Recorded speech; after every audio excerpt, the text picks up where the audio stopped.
Bismillahirrahmanirrahim. Assalamu alaikum. Assalamu alaikum. Well guys, once again we've got another wonderful video from the heart of Kashmir Valley, Jagran, and this is a wonderful resort and we're making these videos for you. Yes, only for you. Yes, exactly. Jinne vekli undi. Undi. Yeah.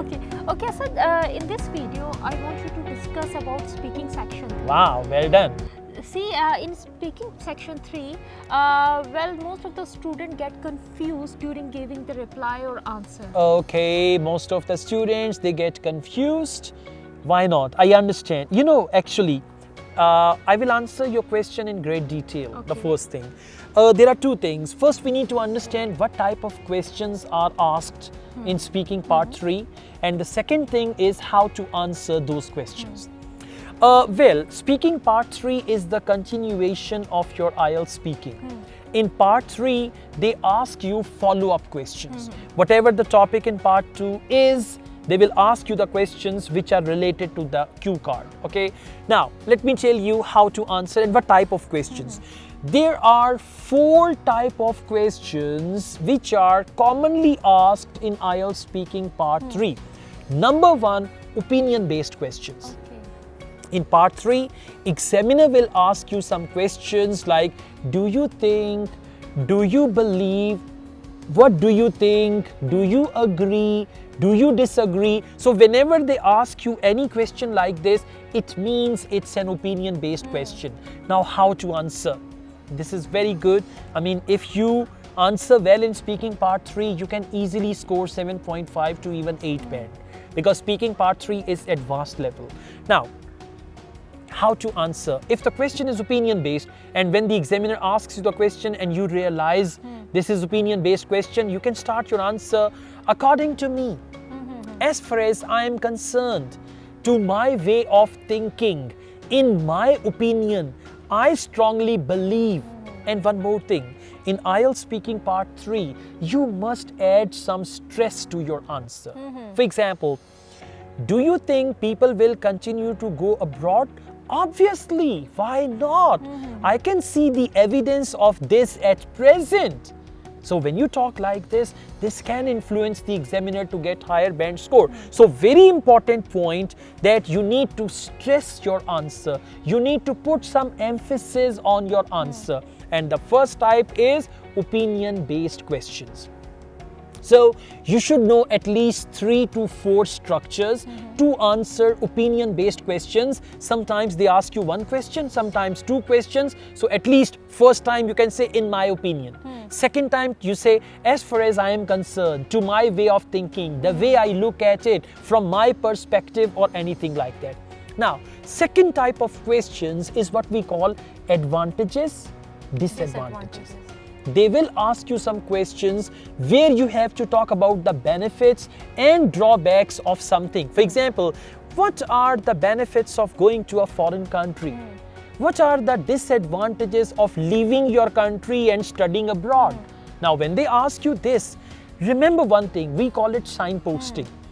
In part 3, you must use signpost language. Now, for example, when the question is plural, what are the benefits? You say, first of all, and never use the word which examiner has used. If examiner says, what are the benefits of going abroad? Say, first of all, the main advantage of going abroad is you have more opportunity. Sometimes in your own country, you don't have good opportunities. So when you go abroad, you have great opportunities. Secondly, now this secondly is what I call signposting. Firstly, secondly, and finally, if you plan to move away from your country, you can always enjoy a fantastic lifestyle. So first thing, second thing, third thing, I use signpost words. I use synonyms of advantages, benefits, the positive side, the plus point is, that is going to bring you 8 to 9 band, right? Now, second type of questions, that is advantages, disadvantages. First type is opinion-based questions. After this, we've got the third type and we call it comparison. Now, they will ask you a couple of questions in IELTS speaking part 3 where you have to compare 2 things, right? For example, what is the difference between city life and village life?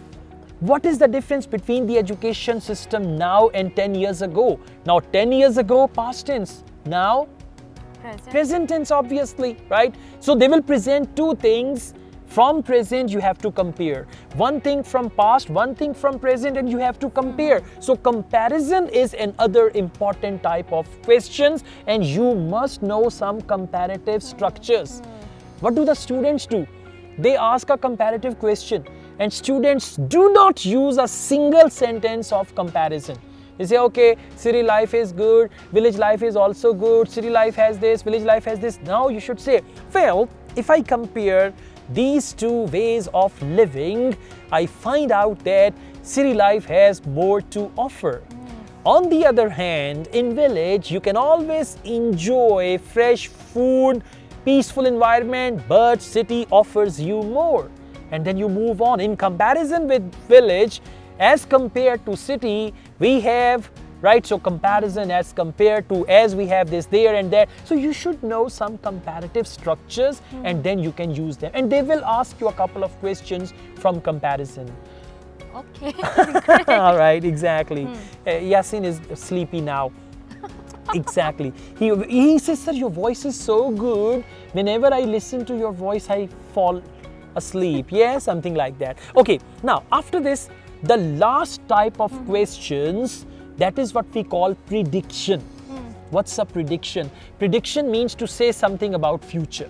So they will ask you a couple of questions. For example, what will happen to the public transport system of your country after 10 years? Now think about it. After 10 years, public transport system of my country, and again they will focus your sentence structure. Now, if you use for future, you are using the transport system of my country is changing. There are many changes in the transport system of my country. It's changing. Yeah, it's present. Yeah. It's present. You need future. You need prediction. Now listen, what are the structures for future, for prediction? Number one, you can see, I can foresee many changes in the transport system of my country in the next 10 years. Or you can use the word in the foreseeable future. Foreseeable means which you can see before. So, foreseeable, I can foresee. Foresee means I can see now, right? Then you use will. Okay, then you say chances are, then you say the transport system of my country is likely to improve. Likely to. These type of words and phrases and structures will force the examiner to write 8 on the paper. 8 means your overall bench score is going to be 8. So this is how you fight for good bench score in IELTS speaking part 3. See, Shmaila, now I'm experienced. I still remember 2 years ago, we came to the same place, we made videos. That time I was not quite experienced. I mean, the way I evaluate myself now, and it's all because I teach students, I read books, my students give me good experience, right? So now when I'm here, even I look at my gadgets. In the past, when we came here, we had only one camera, handy cam. Yeah, then the whole universe, the whole Kul Kainat was that handy cam. But now, mashallah, we've got 6 cameras, 6 different cameras, and now I'm more equipped. Our channel, that time our channel had only around 100,000 subscribers, and now, mashallah, 400 something, it's going to be 500,000. So these are the changes that I see. Whenever you come to a place you've been already, then you realize how things were and how things are, and you can easily measure your success, right? So thank you very much, guys. I also teach IELTS online. If you want to join my online IELTS classes, my WhatsApp number is given. You can contact me for that. And wish you all the best. Take care. Allah Hafiz.